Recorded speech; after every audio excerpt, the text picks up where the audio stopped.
Hey everybody, I hope you're doing well today. Well, let's take a look at green GDP and understand what it means.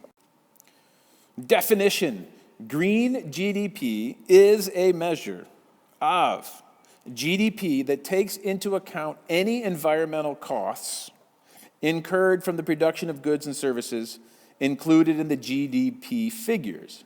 So the equation would look like green GDP equals GDP, gross domestic product, minus environmental costs of production. Well, what would that be?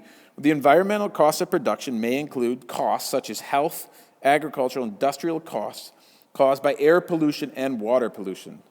This may also include the cost of waste disposal and the cost of clearing up any environmental damage.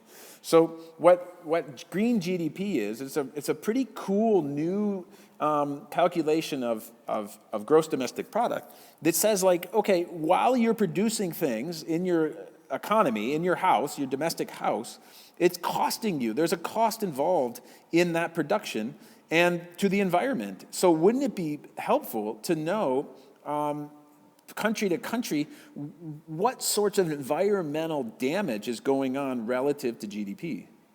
It's pretty cool, right? So green GDP is a nice measure of how an economy can be judged if you take into the costs of health, agriculture, industrial costs caused by air pollution and water pollution. And like, think about it. I live in Santiago, Chile, and Santiago, unfortunately, is really polluted. And the reason it is it's caught in this basin. And the emissions that cars put out and production of anything in Santiago just doesn't escape the valley. And that has environmental costs. And so that would not be calculated in gross domestic product. But if you were to calculate green GDP, you would realize that you would subtract the costs from the GDP and end up with a more accurate number in terms of the overall value of the things produced in Chile. Okay, so there's green GDP. I hope you found this video to be helpful. We'll talk to you in a bit.